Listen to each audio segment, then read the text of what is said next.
Well, good afternoon. I'm Erin Christensen, and I manage employer relations for the Bloch Career Center. And we're excited. This is our kickoff event for our grad week, and we have an exciting, I think, list of activities and programs for our graduate students. But we're excited to have Angela Orr from TeamKC here to talk about just kind of what's going on in Kansas City and answer any questions that you might have about the climate of Kansas City in terms of companies and employment. And Angela, I'll let you go ahead if you don't mind and introduce yourself and talk a little bit about what TeamKC is and what you do. I guess real quick, just a housekeeping thing, if everyone wouldn't mind staying muted just for ease of conversation. And if you have questions, just add it to the chat box and we'll try to answer them as we go. So Angela, if you wouldn't mind introducing yourself, that would be great. Absolutely. So thank you so much for having me here. I'm honored to be part of this week of events and to be chatting with all of these graduate students today. Congratulations, by the way. So as was stated, my name is Angela Orr, and I am the marketing director for TeamKC and investor relations at the Kansas City Area Development Council. So I'm going to give you a little background about what the heck that even means and what KCADC and TeamKC are. So TeamKC is an initiative within the Kansas City Area Development Council that's really focused directly on talent acquisition, recruitment, and retention. KCADC itself kind of started at that 30-foot level, and I'll bring it back to why we're involved. But KCADC is an economic development corporation that's really focused on bringing net new business to the Kansas City area. So our goal within that organization as a regional organization, we cross both sides of the state line. We don't see a state line. We always say it's all one Kansas City. We are a privately funded nonprofit. So we're a nonprofit organization, but we're funded by our investor members and partners.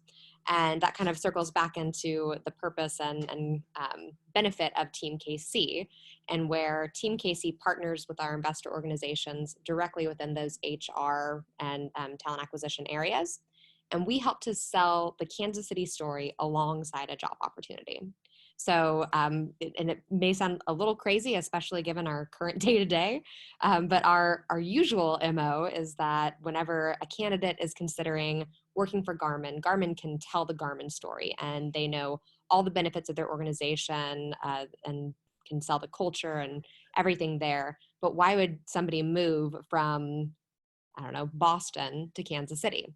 So we help to make that lifestyle sales. We're not recruiters.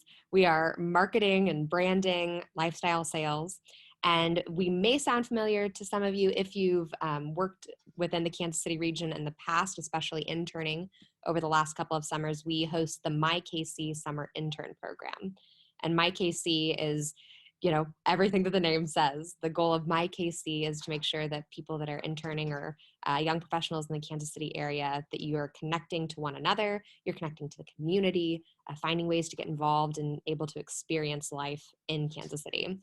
But all that being said, obviously that's been a lot of action of people moving and gathering, and right now there isn't a ton of that. So TeamKC is also very flexible. We've been really adaptive to what is going on right now with the current situation under COVID and stay-at-home orders, and we are activating in new virtual capacities and working alongside employers as they're trying to figure out this, unfortunately, new normal that we are all handling. So that's a lot about it, but hopefully that gives you a little bit more understanding of TeamKC and where it can maybe be of assistance. Yeah, no, that's great, Angela. Thank you. I have a few questions, but for those participating, feel free to ask questions as we go along. I want to make sure that your questions are getting answered. Thank you for taking time out of your day to engage with us. But I think whatever thing, or the one thing that's on the top of everyone's mind is really, what does workforce look like in Kansas City, and what is your overall impression? I think we hear a lot about layoffs and companies going into furloughs, but I also think that there's some positive things happening with other companies that are still hiring. And so Angela, can you talk to me a little bit about what your overall impression is of the workforce in Kansas City right now? Yeah, so truly, Kansas City is pretty lucky in that there isn't one industry that keeps us alive. You know, Kansas City's overall industry outlook is that we have a really diversified portfolio there. So it isn't just automotive, it's not just technology. We have a large portion of manufacturing, e-commerce, and distribution facilities are really strong in the Kansas City area. Kind of a fun fact there is, we're number 2 as far as automotive output. And then we have a very strong foothold in that e-commerce distribution because you can reach any market within 2 days or less if you're trying to ship out any new goods. So there are some industries like that that are really strong, and they do take up a portion of our economy. But we also have a lot of technology. We have insurance companies like the Lockdons or SelectQuote. Many of those companies are doing well right now and still hiring. I know a lot of them are working to build out their workforce as it builds up right now. So I across the board, that's kind of our canned answer, if you will, is that because Kansas City has a diversified economy, it's easier for us to bounce back in places like, or in times like this, because we're not just reliant on one industry that was hit significantly hard. Sure, great. Yes, Hader, thank you for, I just heard that as well this morning, actually, that Children's Mercy is looking at possible furlough. And I think we had a discussion internally that you would think that the healthcare industry would be somewhat protected by this, but there has been a significant decline in what would be considered non-emergent cases, and people are holding off on going to doctor's appointments if they don't need to. And so while emergency visits, I think in the ER and in intensive care units are probably keeping fairly busy and steady with work. Other departments, especially with children, are seeing a decline in that business. But yeah, that's been my impression as well, is that some of the healthcare organizations in Kansas City are looking at possible furloughs. And Angela, I don't know if you have anything to add to that, or if you've heard anything different. No, I mean, yes, I think you gave great explanation to that. In that there are, of course, parts of the healthcare system that really need an influx of workers, mm-hmm. while there are others that are not. Children's Mercy, I hadn't heard that one yet. I've been back-to-back calls this morning, so I'm a little bit late on my news. But they are not the only healthcare organization that I have heard of with recent layoffs. However, what is happening in many of those instances is, although there may be some furloughs in those areas, there are other parts of healthcare, as was mentioned, that are hiring right now, and where people can give of their time and still be able to contribute and make an impact and hopefully earn some dollars within that time.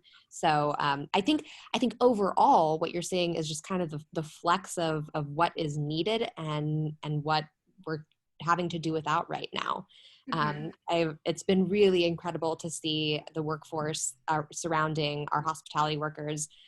There was a great story about Howard Hanna in Startland News over the weekend, and everything that he's been doing with the Crossroads Community Kitchen that he started out of the Rieger Hotel Grill there on Main Street, and how that's evolving and becoming more and more to help those, not just those in need who are hungry, but specifically the hospitality workers that are out of a job right now and unable to, get warm meals or any meals for that matter. So I just think across the board, yes, restaurant industry is going down, but this kind of nonprofit situation that they've developed for themselves has really been incredible to see, as well as they're evolving what that looks like. Yeah, absolutely. For individuals who were in the process of job seeking before this happened, or who unfortunately were laid off because of COVID, what advice do you have for virtual networking? So I see a couple of answers to this particular question. So Yeah. one of them being going to, where do you go for networking if you're in a Yeah. virtual sphere? So that's really dependent on what industry you're looking into. I have seen tons of industry organizations that are going straight into this webinar world and able to create diverse networking opportunities still in an online capacity. Groups like WEN and oh gosh, I've gotten a lot of offers through the KC Tech Council, and it's everything. It's everything from these highly actionable professional development type webinars and networking type of events in that manner, but also make sure that you're considering other areas that can be networking. I mean, it could be everything from a trivia night that somebody's hosting. It could be so your social media accounts. LinkedIn right now is probably more prominent than ever to make sure that you're promoting yourself well on there, as the talent acquisition individuals that are still looking for talent are spending a lot of time on their social networks and within those spheres. And I'd also just say, if you're looking regionally, nationally, we have a good listing on the TeamKC website with our life section as well, as far as regional industry organizations that you might be of interest to you. And oh gosh, what was the other?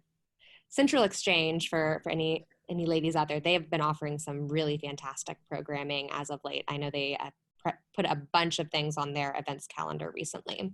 We're also tracking what we can through KCADC and TeamKC's events calendars, if that would be of interest for you to look into as well. So that's one side of it, is how do you find those networking opportunities, would be still through these initiatives and industry initiatives specifically. Now, there's also the side of, what do you do once that you're on that call? And whether it's trivia or whether it's an interview or whether it's talking to some graduate students at UMKC, it's also just, just because it's a virtual experience doesn't mean that it's not real. And in fact, Erin and I were just talking before this about how this is much more real maybe than even an interview would be, because you're offering to give a piece of your home in your day-to-day life to a potential employer or to a potential contact that could help you get that next job. But as much as you should of course take that seriously, how you dress and speak, gestures, and any distractions in the background, you've got to be careful about all of those things. But you also need to be very graceful with yourself and with others about all the things outside of your control. A chainsaw going off in the background, or in my case, a boat going by, or your significant other, or maybe in the background, or kids or animals. They're all a part of our day-to-day lives right now, and it's really nice to see how humanizing that is for everyone across the board, and it makes building that connection much more personable and much more real. So I'd say there's actually some major benefits to some virtual networking opportunities. Yeah, and I have to give a plug to TeamKC. They have a series of coffee chats for talent acquisition and education folks in Kansas City, and I participated in one a couple of weeks ago, and since then I have continued conversation with a couple of the folks that were in my smaller group who I hadn't really talked to or had much of a relationship with since. So finding those professional development opportunities or virtual coffee chats, you never know what those might lead to in the future for relationship building. No, that's a wonderful ad. And thank you for the plug. Yes, of course. We kind of already talked about like the hospitality industry and then also healthcare as well, but have you seen any other industries that have been impacted at all in Kansas City, by COVID? Yeah, I mean, it's pretty much any industry where it involves a one-on-one interaction. And that's really where you're seeing the majority of this impact. Everything from barbers and stylists to live entertainment venues and performers. I mean, obviously, whenever you can't gather a large group of people in a space, that's a space that isn't being used right now. Sure. So how do you keep the lights on in something like that? Also athletic clubs, so gyms and trainers. we're seeing a lot of things go online, and there's been a lot of really cool virtual experiences that are still accessible for people looking for fitness, but a lot of them are doing it with no paycheck coming in on the other side of it. So it's just important to keep that in mind. And kind of circling back into entertainment venues, I'm sure if you're keeping up with the regional news, AMC, of course, furloughed all of its employees, CEO included. I mean, it's really all of those across the board.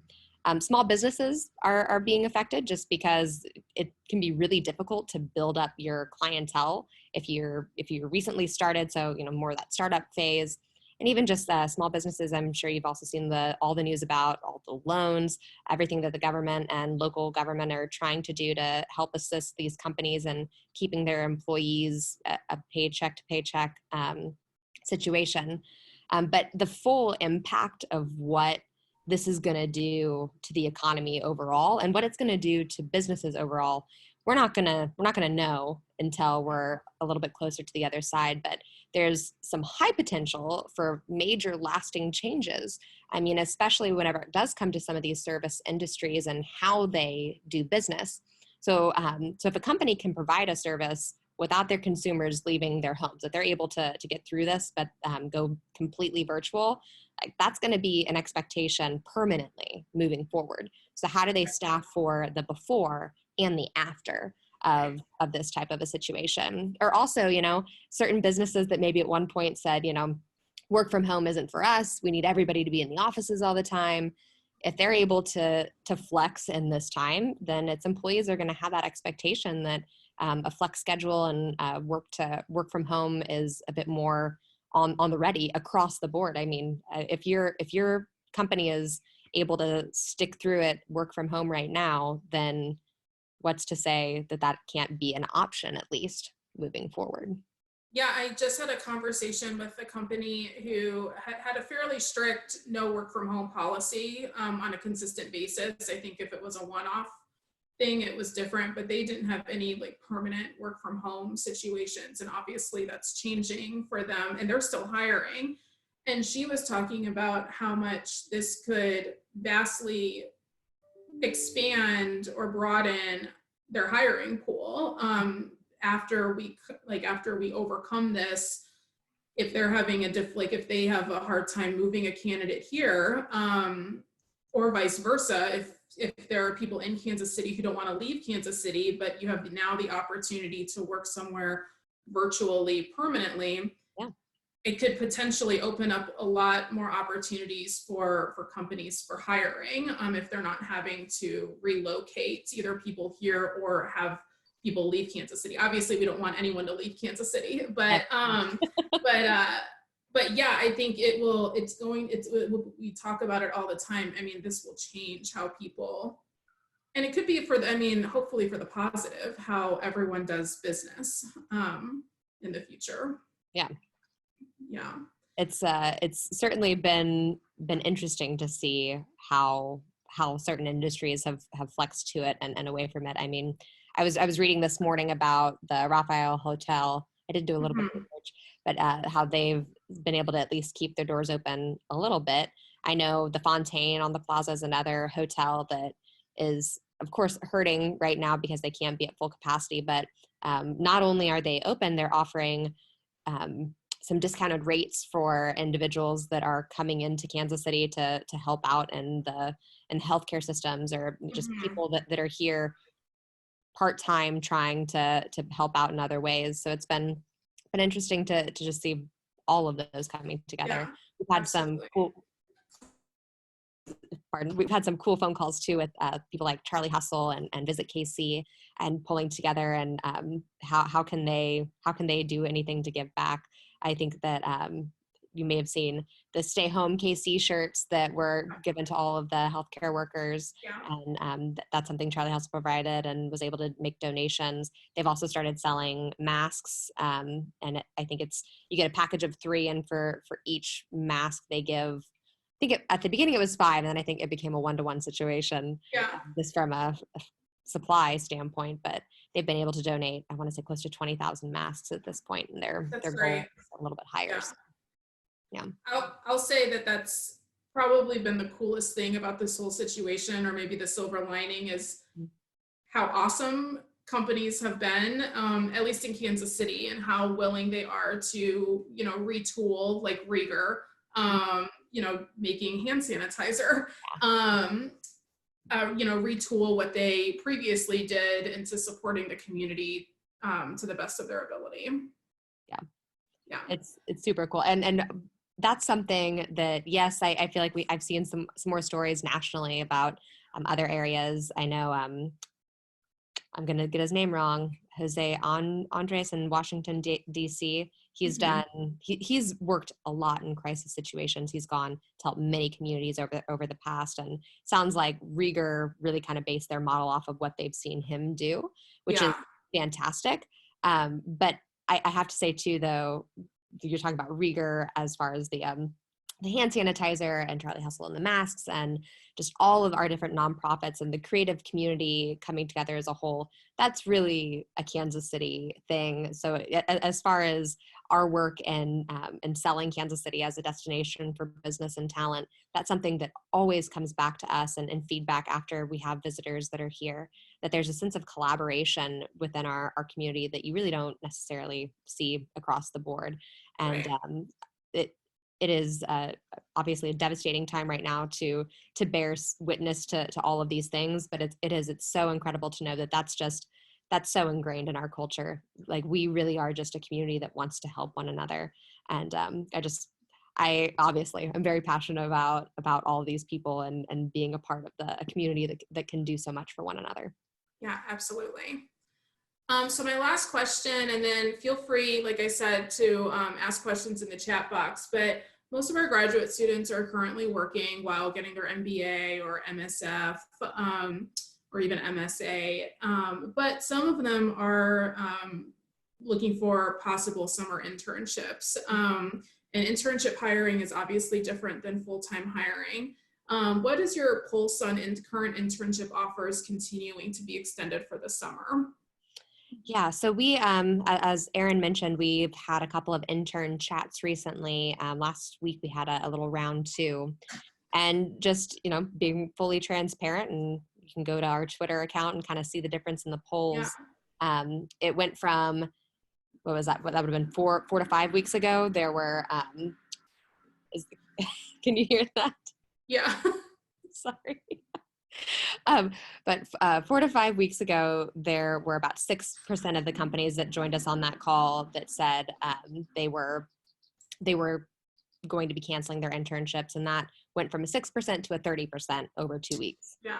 So yeah, it's super unfortunate that they're having to go through that, but it's just a reality, as we said, of the times, that there are a lot of companies that are not going to be able to hire right now. However, there are some companies that are hiring right now. And to start that, I'm going to go ahead and drop this into the chat. TeamKC does have a special edition issue of its Kansas City Career Network live right now. I was just looking for that to put in chat. So. I had it stored away in my notes. Yes. So that's, we're doing our best to keep an eye, because we know things are rapidly changing and some employers are beginning that furlough process. But this is a list of all the companies we've been able to collect right now that are hiring in the Kansas City area. These are temporary positions, these are permanent positions, kind of a mix across the board. And that's something. I'd also encourage you, is it necessary that you and not necessary, but remember that your degree and what you've really honed in to be your specialty, just remember all of the other skills that got you to that point, because all of those skills are still marketable.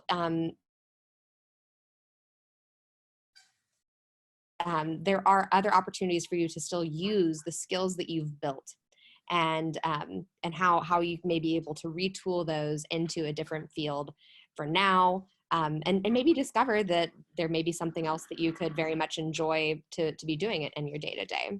Yeah. And then I'd kind of gear back to the networking opportunities, and as Erin said, take this time. If you are unable to have that internship, still connect with the recruiters. I mean, I've I've heard from the people that we've spoken with, I've heard only wonderful things about their conversations with the candidates that they've had to turn down or kind of going through that situation. They've just been really impressed with these individuals, and their biggest concern is making sure that they're still on your radar. So I would just say, you know, keep that in mind and do, you know, vice versa. You can remain on their radar. They want you to be. Building up those connections with that recruiter in that company is important. And the advice and ability for them to maybe even give you a lead within a different company. Once again, Kansas City's collaborative culture. They just want to keep good talent here. So yeah, absolutely. And I have to give a plug to that resource. Like, I was looking for it literally while you were talking. We have been using it internally with our office pretty much over the last month as soon as we knew about it, and to really direct students and even alumni who unfortunately were impacted. So I sing its praises to anyone who is looking for other opportunities. And I have to give a plug also to the Career Center as well. If you're concerned about what taking maybe a temporary job would look like on your resume, or something that doesn't quite fit in with what your ultimate career goals are, we're here to walk you through that process and how to really pitch your skills that you've learned, you know, during your undergraduate degree or with your work experience, and really how to sell yourself in a different way that you haven't thought about moving forward. So yeah, thank you for sharing that resource, Angela. Those were the only questions that I had just to kick us off. I feel like we covered a lot of information in a fairly short period of time, but if there are any questions that the participants have, this would be a great opportunity to ask them. And otherwise we are recording this as well. So if you need to leave early, we can send this out. We'll have it as a resource to our students as well. But Angela, was there anything else you wanted to add before we hop off? I would just say that this hasn't happened in a long time that we've had something this detrimental going on as people are graduating, and there's certainly in our lifetimes here, there's been nothing like this pandemic specifically that's caused such strain on such a, like, that human base, like you can't leave your home level.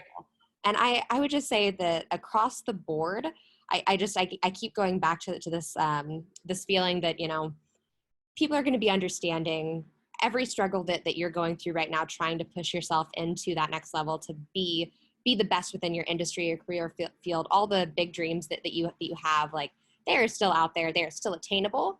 And anything along this process that isn't going to be the step that you thought it was going to be, you're not alone. Everybody, every single person in the world is dealing with this. And I think we're just going to come into a lot of understanding from one another. So just keep dreaming big, because it's all still available. Yeah, absolutely. Oh, here is a question. As we look beyond the current situation, what sort of job growth do you foresee in Kansas City? Are there any specific industries or jobs that are primed for growth here in KC? I'd say for sure, kind of circling back to our e-commerce distribution, the manufacturing industry, I think that's going to continue to have some opportunity here. Because it could be so many things, you know. Obviously automotive is down right now. GM and Ford plants have shut down for the time being, as there really aren't a lot of people buying cars. However, other distribution items, like any PPE or companies that have shifted into doing that right now, they still have that need for now. And whenever it comes back into what their day-to-day sphere was, they're going to be kind of getting back up into that. And also, I'd say technology is a good one to keep in mind. Kansas City has 100,000 different tech industry type jobs, whether it be an actual technical worker or just working for a technology company underneath another sphere. Those would be a lot of opportunities in Kansas City. And I know that it sounds kind of silly, But like I said, our insurance companies are hiring right now, and we actually have a pretty big breadth of those as well. Yes. Yeah. Great. Well, if there aren't any other questions, thank you, Eric, for submitting that. Angela, we appreciate you taking some time out of your day to do this chat with us and with our graduate students. Oh, here's another question. Sorry. In your experience, how are the companies in Kansas City, okay, for international students? So in your experience, have you seen any international, I guess, student hiring for internships? Yes. So every year that I talked about that TeamKC internship program that TeamKC kind of pulls together. And just to kind of clarify on that, TeamKC doesn't place interns through the TeamKC program. What we're doing is we're creating a space for the interns that have been hired within those companies to connect. But as a part of the TeamKC program, I typically spend about 3 to 5 weeks on the road and am at every company, giving a Kansas City overview presentation and getting to really meet interns one-on-one. And every summer, I talk to multiple international students at a diverse range of companies. So we definitely do have that or there are companies in Kansas City that support international internships and international hires. Yeah. Yeah, and like I mentioned, use our office, especially international students who are trying to navigate the OPT, CPT process with full-time and internship hiring. We can absolutely support you in that. Another question is, are there startups in Kansas City that are positioned well to for growth as we come out of all of this? So I'm going to have to say yes, but I know that the next question is, okay, which ones? And that's where my brain's going to be sticking a little bit more. Kansas City has a really diverse startup industry, just kind of across the board. Companies like iVerify originated here in KC. We have a lot of startups that have a nonprofit feature to them. We have a lot of tech non-startups. We have a lot of animal health startups as well. So biotechnology and biogenetics type of things. Those companies are here and they do have an opportunity for growth. Specifically, I'd say one thing to kind of keep an eye on later on this year, it'll be interesting to see how it comes together, but we typically host the KC Animal Health Corridor. We have the largest concentration of animal health assets within the Kansas City region. And this organization does an annual investment forum. So we have a lot of small to mid-sized animal health companies that present at that particular event, and that's going to be happening virtually this year now at the beginning of September or late August. Yeah. Another question is, maybe I missed it, but are there any opportunities specific to accounting? So once again, I'd say your best resource to really kind of pin down right now would be going through the KC Career Network Special Edition. It looks like we have a couple of banks that are listed on there. I don't know specifically if they're looking for accountants, but I have to imagine that numbers are still something that people need crunched. So that would, to me, still be an essential service that you will have opportunity within. Yeah, and Bob, I have to say, just in response also, we work very closely with at least the public accounting firms in Kansas City, and they're a little bit not all over the place, but some are planning on extending full-time offers and moving forward with summer internships. Some have shortened their internship for the summer. But I think to Angela's point, there will absolutely still be a need for accountants. And it's just navigating how that looks and how you can get your career started in accounting. And again, it's not a selfish plug, but please, like I said, use our office. Maggie Rayland is actually on this call as well.